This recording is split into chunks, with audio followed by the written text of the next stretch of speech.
इसलिए मैं यहां आया। आप कह रहे थे, आपने मुझे बुलाया, आप कह रहे थे कि दिल्ली का चुनाव है। हां, दिल्ली का चुनाव है, उसकी जगह है, मगर यह भी फंक्शन बहुत जरूरी है। तो मैं वोट डालकर सीधा यहां आ गया। और मैं बिहार के दलितों को, पूरे देश के दलितों को कहना चाहता हूं, देखिए, ये जो संविधान है, ये हम सब कहते हैं और मानते हैं कि अंबेडकर जी की, गांधी जी की देन है, मगर इस संविधान के अंदर हजारों साल का आपका दर्द है। जो आपके साथ अपमान किया गया, जो आपको दबाया गया, जो आपको क्रश किया गया, वो सब इसके अंदर है। और यही आपको एक नया भविष्य दे सकता है, यही आपको बचा सकता है, और यही आपको देश में भागीदारी, सच्ची भागीदारी दे सकता है।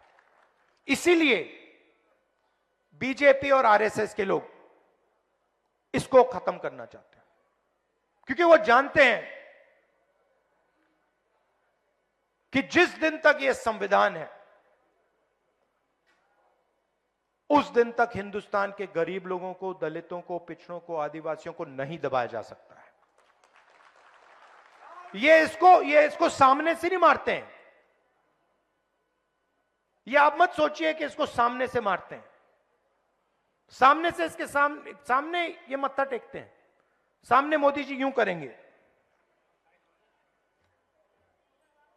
और फिर अपना काम चालू कर देंगे।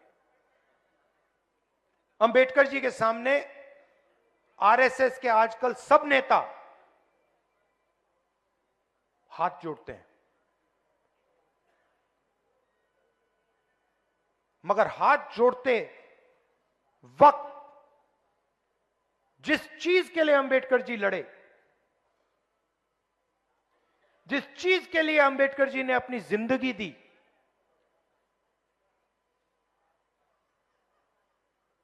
उसको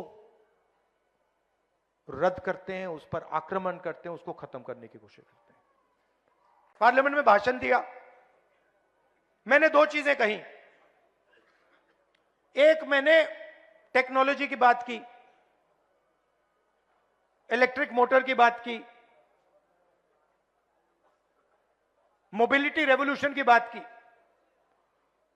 और दूसरी मैंने पार्टिसिपेशन की बात की, भागीदारी की बात की, जाति जनगणना की बात की। उसके बाद प्रधानमंत्री ने जवाब दिया, 1.5 घंटा का जवाब दिया। उस जवाब में आपने जाति जनगणना शब्द सुना? क्योंकि नरेंद्र मोदी, बीजेपी, आरएसएस जाति जनगणना नहीं कराना चाहती, क्योंकि ये देश की सच्चाई आपको नहीं बताना चाहती। और मैंने निर्णय ले लिया है कि कुछ भी हो जाए, देश में दलितों को, पिछड़ों को, आदिवासियों को मैं उनकी सच्ची भागीदारी दिखाना चाहता हूं। और यहां मतलब बड़े बड़े ऊपर लिख देना चाहता हूं कि इस देश में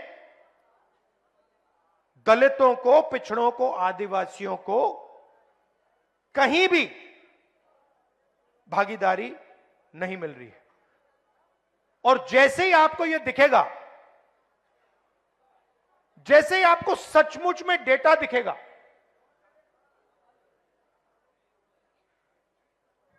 फिर हिंदुस्तान की असलियत, हिंदुस्तान का हर एक नागरिक, हर एक दलित, हर एक पिछड़े वर्ग, हर एक आदिवासी सब समझ जाएंगे।